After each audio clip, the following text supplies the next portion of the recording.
Hi all and welcome to shame games. तो ये video एक कंटिन्यूएशन वीडियो है मेरी पिछली वीडियो ब्लड सी की। तो आप लोगों ने अगर ब्लड सी का फर्स्ट पार्ट नहीं देखा है तो ऊपर दिख रहे आई बटन पर क्लिक करके पहले मेरी वो वाली वीडियो देख लो, ताकि आपको ये चीज़ और क्लियर हो जाए और आपको चीज़ें और क्लियरली समझ में आ जाए। तो जो लोगों ने वो वाली वीडियो ऑलरेडी देख रखी है वो यहाँ पे सेकेंड पार्ट देखने के लिए आए हैं। एंड अब बकवास करते हैं बंद and let's roll the intro.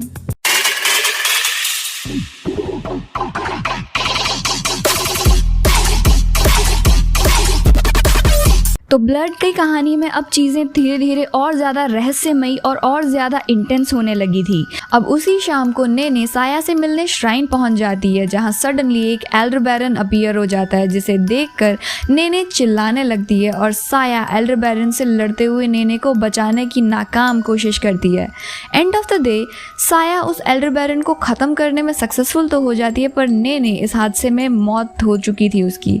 इन सब से टायर्ड साया की जब अगली सुबह नींद खुलती है तो हम देखते हैं कि पिछले रात के हुए जो इंसिडेंट्स के काफ़ी सारे एविडेंसेस थे वो सब ख़त्म हो चुके थे। श्राइन एकदम साफ सुथरा और चमकता हुआ दिखता है। यहाँ पर हमें फिर से शक होता है कि ऐसा कैसे हो गया, साया ने खुद तो साफ सफाई करी नहीं है, तो ये कौन है जो सारी सफाइयाँ कर रहा है और क्यों कर रहा है। ऑल्सो वी सी साया को पिछले रात के सारे इवेंट्स तो याद नहीं थे वेरी क्लियरली, उसको बस थोड़ी थोड़ी सी चीज़ें याद आ रही थी। सो साया परेशान सी होकर फुमीतो के कैफ़े पहुंचती है, जहां फुमीतो उसको गुमाव और कॉफ़ी देता है, जिसे पीकर साया में ताजगी सी आ जाती है। एंड ऑल्सो फुमीतो यहाँ पर ध्यान रखता है कि साया जो है पूरी कॉफ़ी ख़त्म करे और पूरे गुमाव को ख़त्म करे। सो स्कूल में नेने के गायब होने की खबर फैल गई थी। मिसिंग लोगों के केसेस बढ़ने की वजह से स्कूल को बंद कर दिया जाता है और स्कूल ख़त्म होने पर नोनो साया को कन्फ्रंट करती है कि लास्ट नाइट नेने उसी से मिलने के लिए गई हुई थी, तो आगे नेने के साथ में क्या हुआ साया उसको ये बता दे। बट वी सी इसी बीच वहाँ पे एक शैडो पावर वाला एल्डर बैरन आ जाता है और वो नोनो को पोजेस कर लेता है। फिर दिन दहाड़े जहाँ तहाँ लोगों को मारने लगता है। एंड में साया उसको मार कर हरा देती है। अब हम देखते हैं कि साया शॉक में थी क्योंकि वो अपने करीबियों की हिफाजत करने में नाकाम रहती है।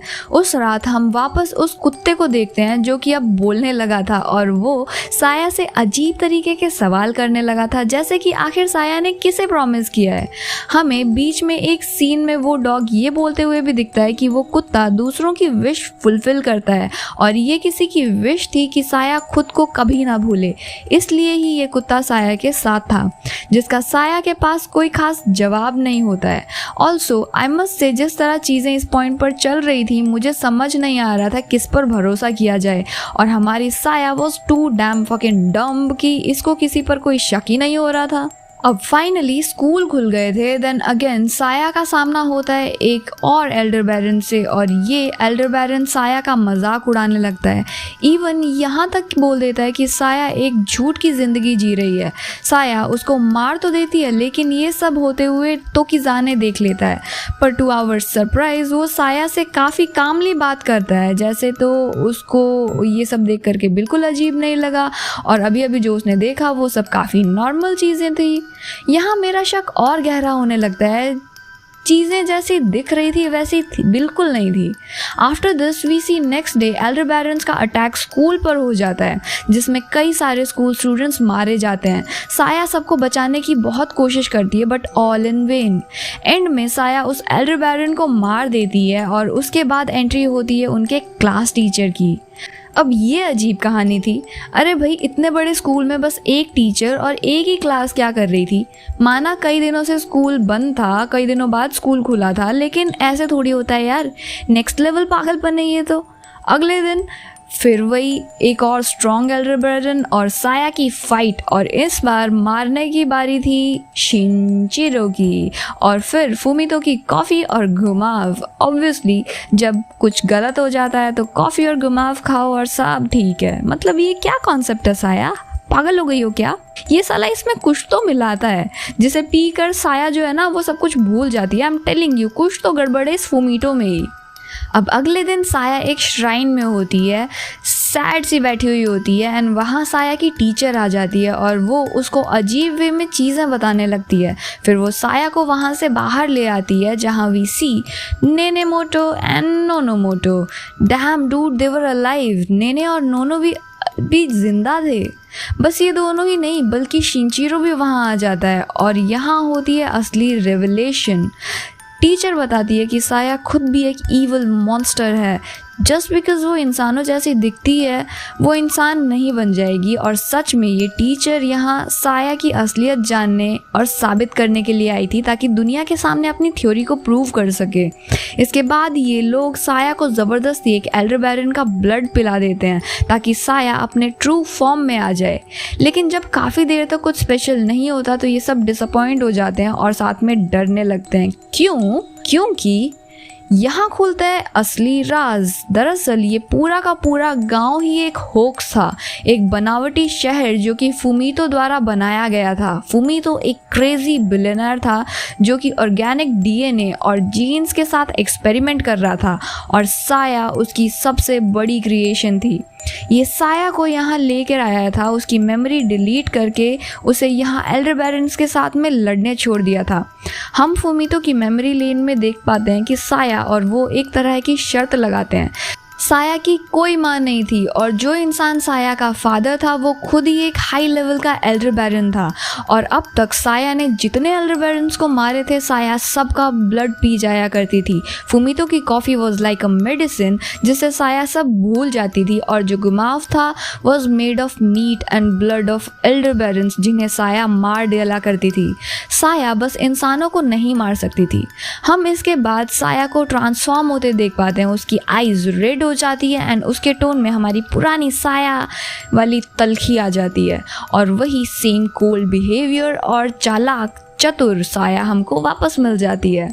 इसके बाद क्योंकि इन सब ने फुमीतो को धोखा दिया था और टाइम से पहले ही ये लोग साया को सब कुछ असलियत उसकी याद दिलाने वाले थे, फुमीतो वहाँ एक एल्डर बैरन को छोड़ देता है जो कि इन सब को एक एक करके मार डालता है in the worst ways possible dude, in the worst ways possible. Seriously किसी को बीच से पकड़ के फाड़ दिया जाता है तो किसी के अंदर सुइयाँ चुभा दी जाती हैं। साया उस एल्डर बैरन को ख़त्म कर देती है लेकिन फुमीतो साया के सो कॉल्ड फादर को साया को मारने का ऑर्डर दे देता है। वो एक बड़ा ही डरावना सा एल्डर बैरन बन जाता है और साया से लड़ने लगता है। वीसी साया उसको होश में लाने की कोशिश करती है but all in when. And में साया उसे मार देती है बट मरते मरते वो साया के लिए इमोशन शो करता है जो कि एक एल्डर बैरन के लिए काफ़ी अनयूजुअल चीज़ थी। मे बी बिकॉज वो दिल से साया को बेटी मानने लगा था। साया भी इस पॉइंट पर इमोशन शो करती है। देन फुमीतो अपने गार्ड्स को साया को मारने का ऑर्डर दे देता है। वो लोग साया को गोलियां मार रहे होते थे कि तभी बीच में इत्सुकी आ जाता है साया को बचाने के लिए और मारा जाता है। इसके बाद फुमीतो अपनी कार को लेकर वहाँ से उस गांव से निकल जाता है और जाते जाते वो एक एल्डर बैरन वहाँ छोड़ देता है जो कि वहाँ सब लोगों को मार डालता है मल्टीप्लाई होकर in the most gruesome veg.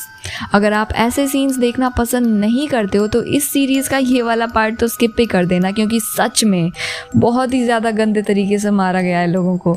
यहाँ तक कि ब्लेंडर में डालकर उनको ब्लेंड कर दिया गया है, उनको ऐसे नखूनों में घुसा के मार दिया गया है वो एल्डर बैरन के द्वारा।